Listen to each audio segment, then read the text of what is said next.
Welcome to the Old Time Radio Westerns. I'm your host, Andrew Rhynes, and I'm excited to bring you another episode absolutely free. This is one of over 80 episodes released monthly for your enjoyment. Now, let's get into this episode.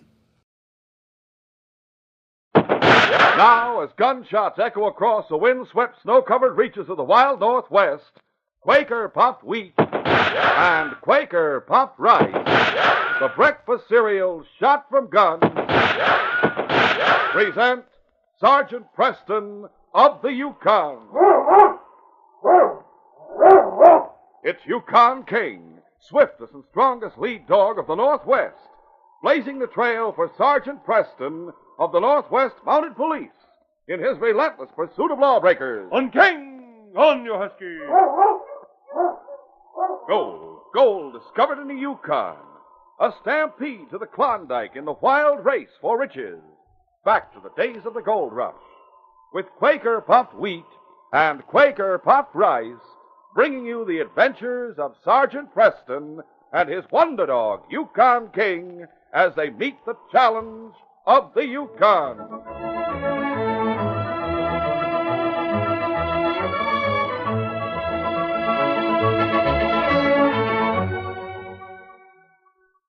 There's no one that can make a better cereal than Quaker Puffed Rice. It's nice. And when you hear that shootin', you're darn tootin' that Quaker makes the ones shot from guns. Yes, that's what the shootin's all about. The swellest tasting breakfast cereal you ever had. Delicious, crisp Quaker Puffed Rice and Quaker Puffed Wheat.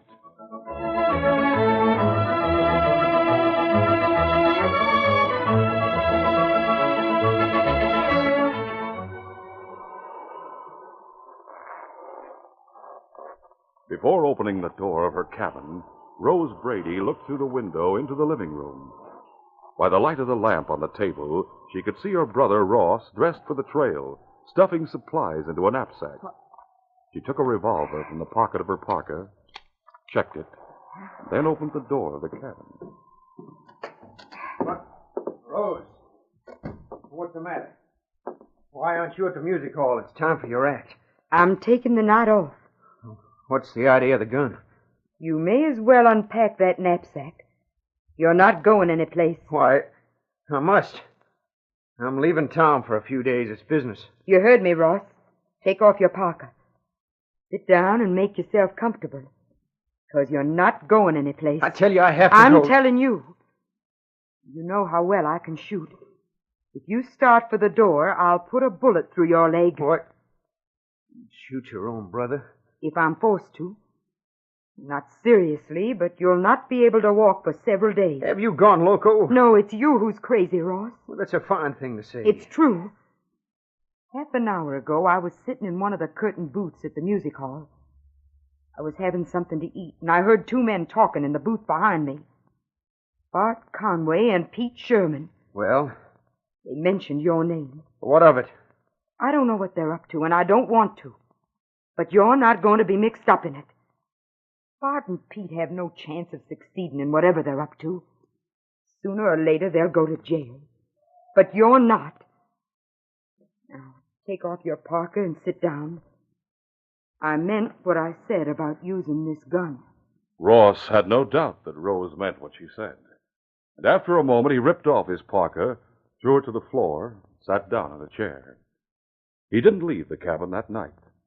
And late the following afternoon, word reached Dawson that the express office at Grand Ledge had been held up and $50,000 in gold had been stolen. The robbery had occurred just before dawn. Rose had only one question for her brother. Did Bart and Pete have anything to do with it, Ross? Mind your own business. You want to stay healthy, mind your own business.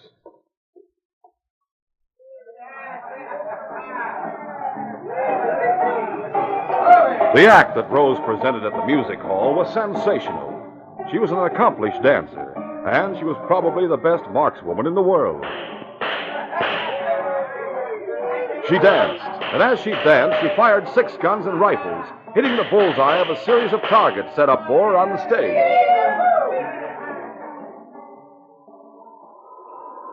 3 nights after the express company holdup, as Rose's act was nearing its climax, Sergeant Preston and Dr. Warren were walking along Front Street past the cafes. They were talking about King. You understand, Sergeant, I am not denying King's intelligence. But when you say that he can smell out a guilty man, I must disagree. Well, Doctor, I said he seemed to be able to. He doesn't smell guilt. He smells fear.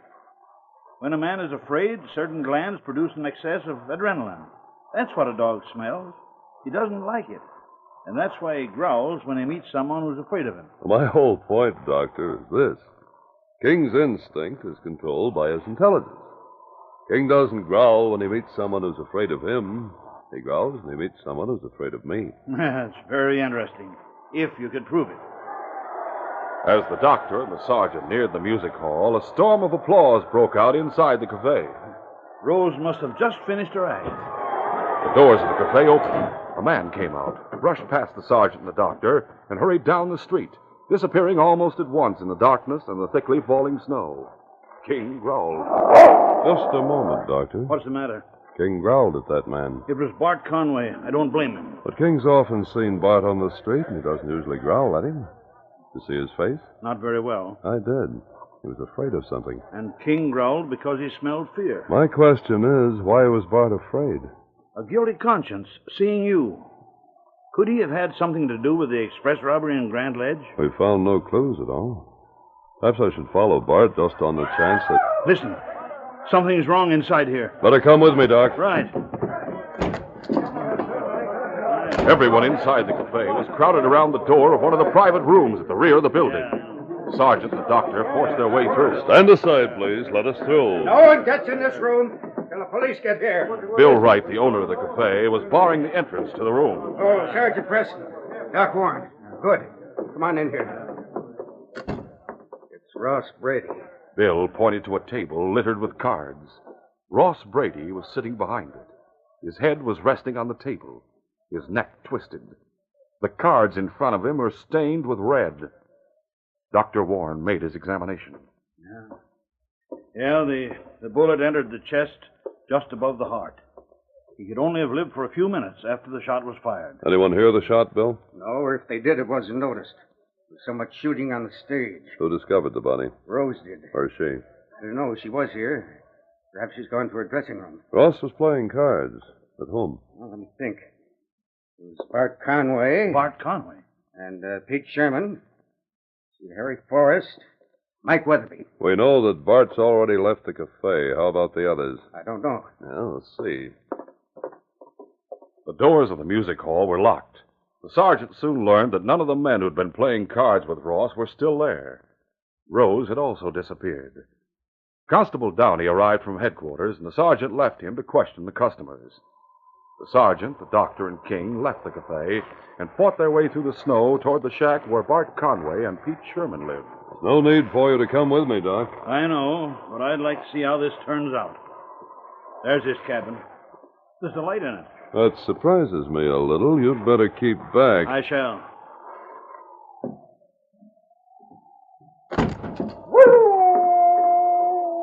Doc, come here. What is it? Pete, on the floor. Another shooting. Is he dead? Yes. And the bullet hole is in exactly the same place as the one in Ross's chest. King was growling at a playing card that lay on the floor beside the dead man. The sergeant picked it up and turned it over. It was an ace of spades, and there was a neat hole in the center of it. Doc, you've seen Rose's act. Yes. She uses an ace of spades in it. That's right, several of them. She throws them in the air and shoots holes through them. Usually through the exact center. Like this one. Yes.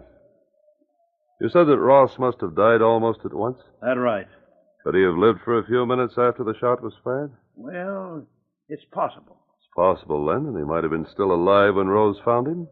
You believe he told her who killed him? That she came here and took the law in her own hands? Well, that conclusion's a little too easy. But the ace of spades... If Rose did this, why should she want to convict herself? Well, What are you thinking, Sergeant? That whoever shot Pete may have left the card hoping Rose would be blamed. That's the other possibility to consider. Are you going after Rose? Not right away, Doc. When we find out why Ross was murdered, we'll know a great deal more about this case. There were 3 other men in the card game: Bart Conway, Harry Forrest, and Mike Weatherby. Forrest and Weatherby share a cabin over in Shantytown. I went there once last fall when Mike broke his arm. I can show you where it is, Sergeant. Good. Oh, would you put out the light? I'll cover the body. Sure.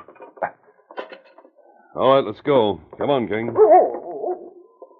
There was a lamp burning in the cabin Harry Forrest and Mike Weatherby shared. The sergeant opened the door.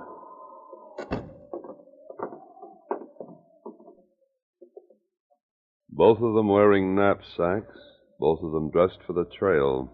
Both of them dead, Sergeant. With an ace of spades lying on the floor between them. We'll continue our adventure in just a moment.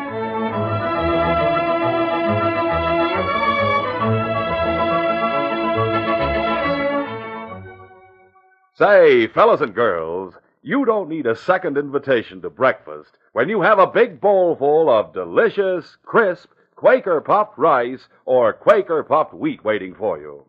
They're a bell ringer for flavor, toasty nut-like and puffed to crisp, tender perfection.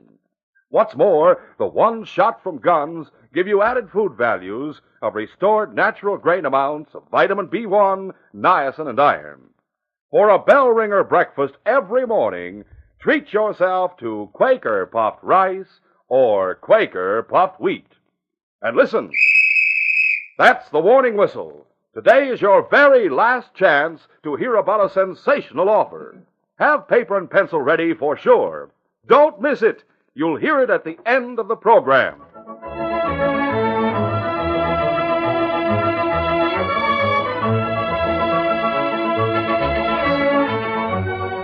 Now to continue. After leaving the cabin where Harry Forrest and Mike Weatherby had lived, the sergeant and the doctor returned to Dawson and Rose Brady's cabin. Well, look, Sergeant. King's found something buried in the snow. Let's have it, boy. It's a padlock. A broken padlock. There are marks on the door. Someone's broken in here. There's a lamp. Well, doesn't seem to be anything wrong here. We'll take a look in the bedroom. Hey, all those clothes lying on the bed. Rose seems to have packed in a hurry. You think she's left Dawson's? She isn't here. Look out and back. The dog run. Empty. Well, it doesn't seem possible. What doesn't? That she could have killed those 3 men, come back here, packed up, and hit the trail. Rose may be a crack shot, but I'm sure she never fired a shot in anger before. Of course, the sight of her brother dead might have been enough to drive her to a desperate act. You're forgetting something, Doc. What? This broken padlock. Rose would have had a key. You mean she wasn't here? I didn't say that. She may have been. But someone else was here, too. Perhaps the inspector sent someone from headquarters to find her. Perhaps. I must report there at once. I'll come with you and make out my report on the dead man. All right. Now what's King growling at? The great dog was growling at 2 decks of playing cards lying on the bed and only partially hidden by a scarf. The sergeant picked up the cards. Are the aces of spades missing? Yes. More proof. Proof of what? Listen to King. You don't imagine he knows that 2 aces are missing? Of course not. But he's growling in exactly the same way he growled at Bart Conway outside the music hall. Hey, could King have caught Bart's scent on those cards? He's caught the scent of someone or something he doesn't like. Could be the scent of fear. Someone broke into this cabin. It could have been Bart. He could have left those cards to make the evidence against Rose more conclusive. Is that what you're thinking? Come on, we must find Rose and Bart. At headquarters, Sergeant Preston learned that it hadn't been a constable who had broken into Rose's cabin. He conferred with the inspector, and after discussing every angle of the case, it was decided the sergeant should concentrate on finding Rose, while the rest of the force searched the town for Bart Conway. The sergeant went back to the music hall, now closed for the night, but Bill Wright let him in. When the cafe proprietor heard that not 1, but 4 men had been murdered, he was astonished. So 4 of the 5 men who were in that card game are dead. We're not sure about Bart Conway. We hadn't been able to find him. Well, he lived with Pete. Only Pete was in the cabin. Well, I can't help you. We hadn't been able to find Rose Brady either. Oh. Say, those playing cards, those death cards. Death card? Fortune tellers always say the ace of spades means death. Oh. Those cards link Rose up with the killings. Is that it? Not necessarily. We simply want to find her. Some of her clothes are gone. Her dog team's gone. You know her as well as anyone in Dawson. What about her friends? She has hundreds of them in town. Outside of town. Someone very close. Someone she might turn to if she were in trouble. Well, 3 months ago, I'd have said Dave Martin. Dave Martin? I know him. His claim's on Sugar Bowl Creek. That's a fellow. 3 months ago, he asked Rose to marry him, but she turned him down. I think she was in love with Dave, but she was always worried about Ross. She told me once that she'd never marry until her brother had settled down. Well, Ross can't worry her anymore. That's true enough. Yeah, thanks, Bill. You're going to Sugar Bowl? As soon as I harness my team. You'll be fighting a bad storm. If Rose's team can make it, mine can. Well, good luck then. Someone's at the door. Constable Downey. Hello, Bill. We have a lead, Sergeant. On Rose or Bart Conway? Bart. He was seen leaving town 2 hours ago. Which direction? North. I'm going after him. We'll be traveling together, Jim. How's that? I'm heading for Sugar Bowl Creek. Why? Rose may have gone there, and Bart may have been following her when he left town. The fact that he's still alive makes everything a little clearer in my mind. Well, it's no clearer in mine. I've never been able to believe that Rose murdered Pete and Harry and Mike even to avenge her brother. I can believe that Bart killed Ross and then killed the others, leaving the ace of spades behind to incriminate Rose. I can believe he went to her cabin afterwards to leave the decks of cards from which the aces were taken. At the cabin, he would have seen, just as we did, that Rose had packed up and left. He may have followed her. But how could he know where she'd gone? Well, he'd have thought of Dave Martin just the way I did. Bart would have liked to marry Rose. He's always hated Dave because he figured Dave cut him out. We have to travel fast, Jim. If we're guessing anywhere near the truth, Rose is in real danger. Let's go.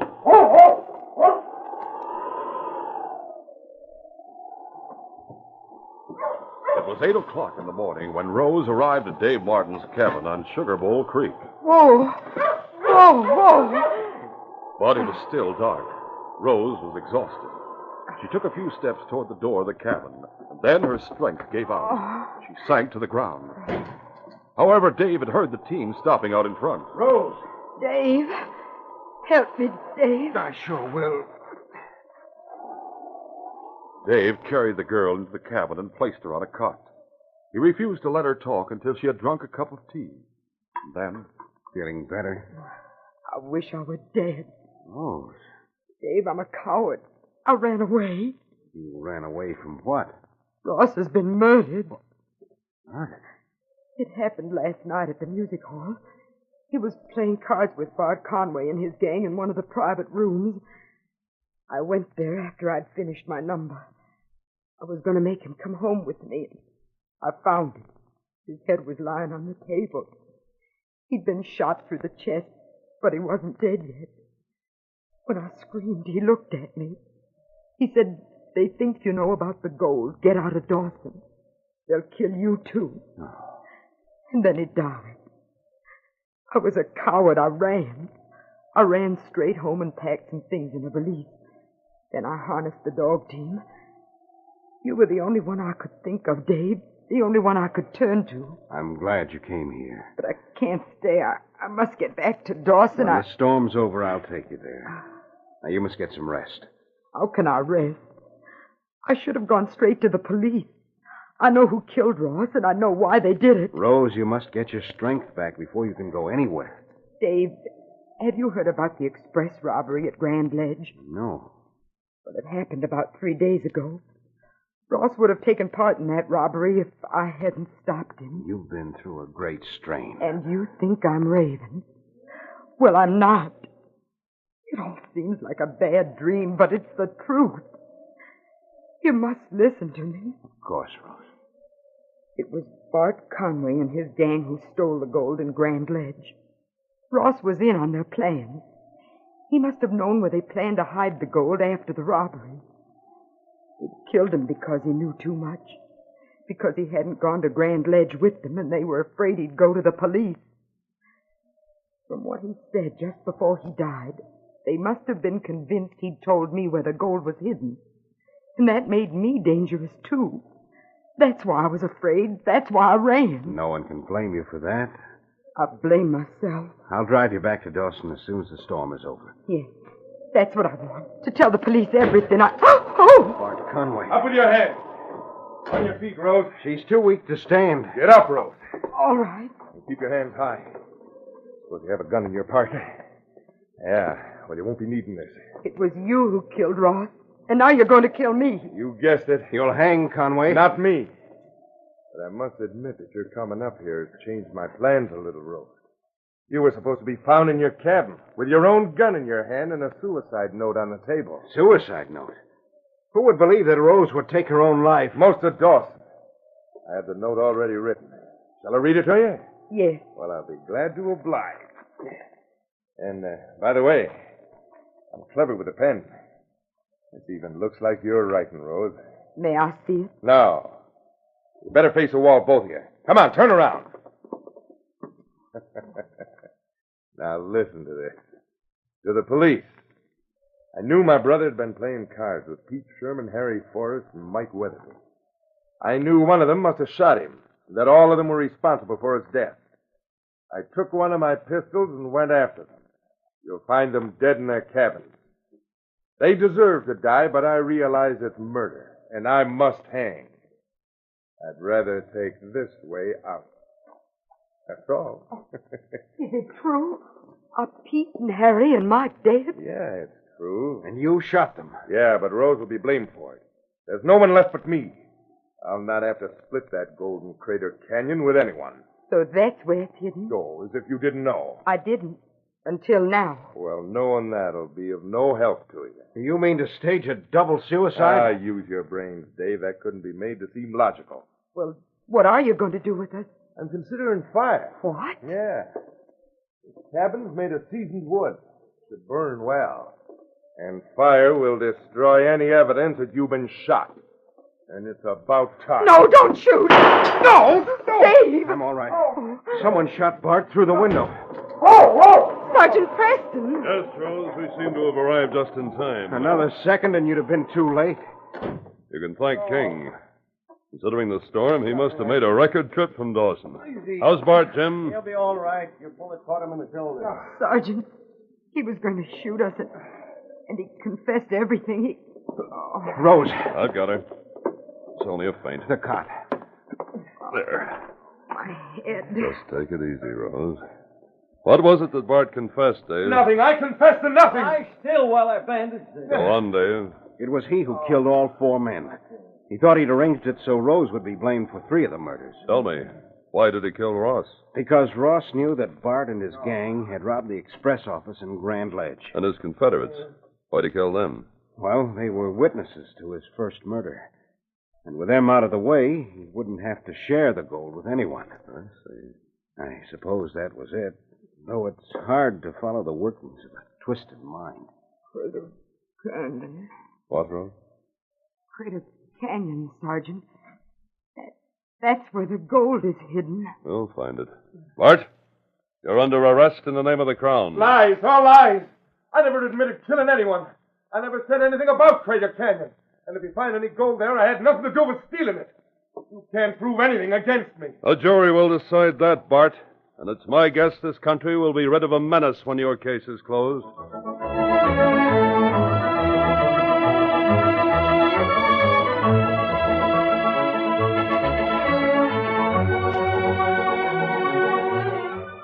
We'll return in just a moment with a word about our next exciting adventure.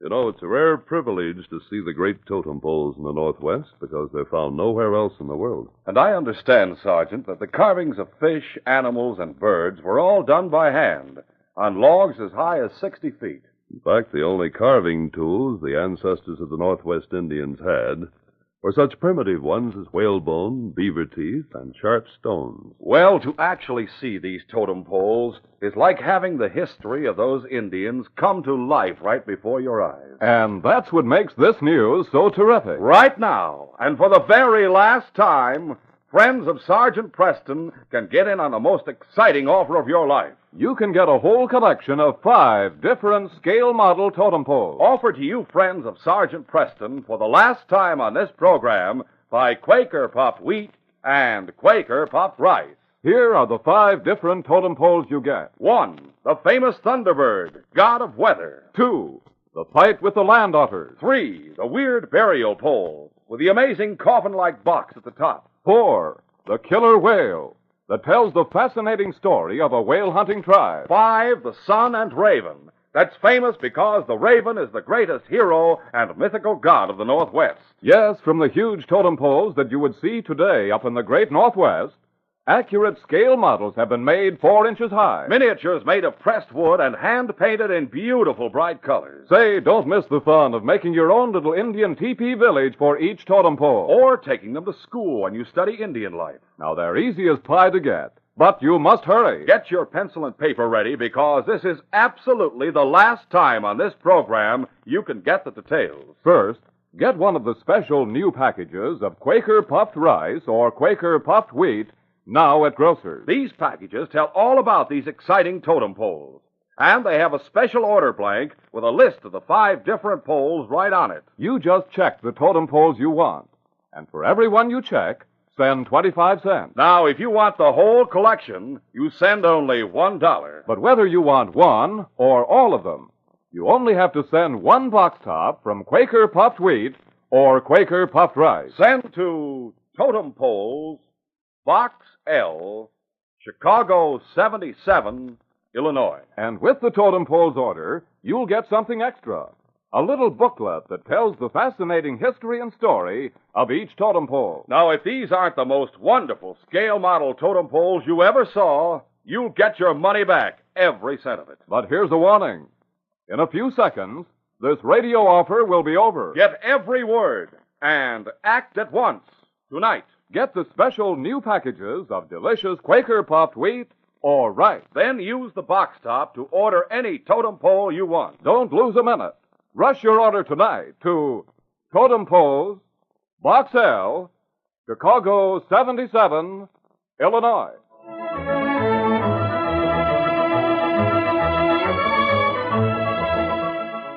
And now, here is Sergeant Preston. Reporting for duty, Inspector. Sergeant, post these handbills in every town and trading post you pass when you leave Dawson, so that the people will be on the lookout for stolen American money, carrying these serial numbers. Is there any reason to believe that the money will turn up here, sir? Some of it was found in Seattle. A man used it to buy a steamship ticket to Dawson. He's a thief and a murderer, Sergeant. He must be captured. I'll do my best, sir. Sergeant Preston doesn't suspect that the search for stolen American money will bring him face to face with men who have already committed murder and who will kill again to protect their freedom. Be sure to hear this next exciting adventure.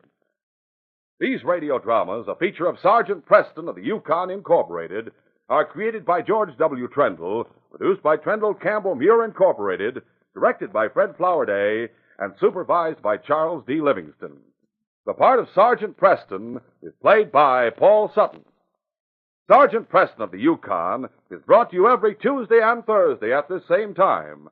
On Thursday by Quaker Puffed Wheat and Quaker Puffed Rice. The breakfast cereal shot from guns.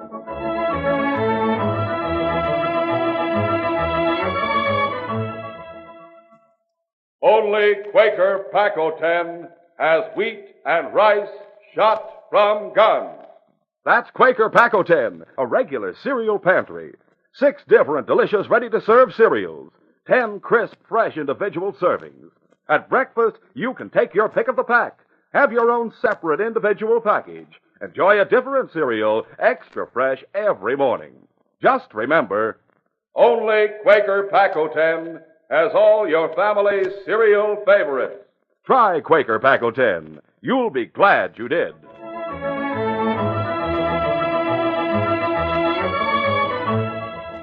This is J. Michael wishing you goodbye, good luck, and good health from Quaker Puffed Wheat and Quaker Puffed Rice.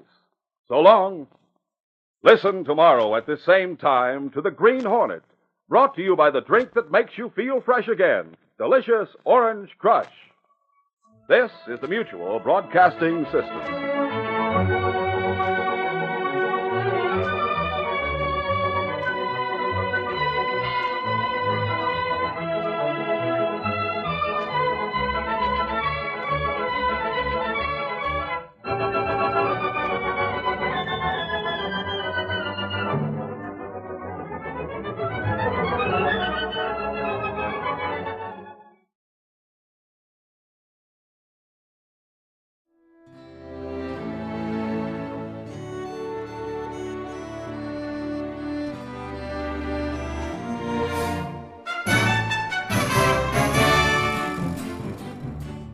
This has been a presentation of OTRWesterns.com, and we hope you enjoyed.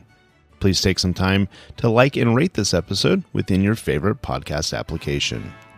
Follow us on Facebook by going to OTRWesterns.com/Facebook, and subscribe to our YouTube channel by going to OTRWesterns.com/YouTube. Become one of our ranch hands and unlock some exclusive content. We want to thank our most recent ranch hands, Steve and Ron W., who joined us recently. You too can join by going to OTRWesterns.com/donate. Send us an email, podcast@OTRWesterns.com, and you can call and leave us a voicemail, 707-986-8739. This episode is copyrighted under the attribution non-commercial share-alike copyright. For more information, go to OTRWesterns.com/copyright. Have a great day, and thanks for listening.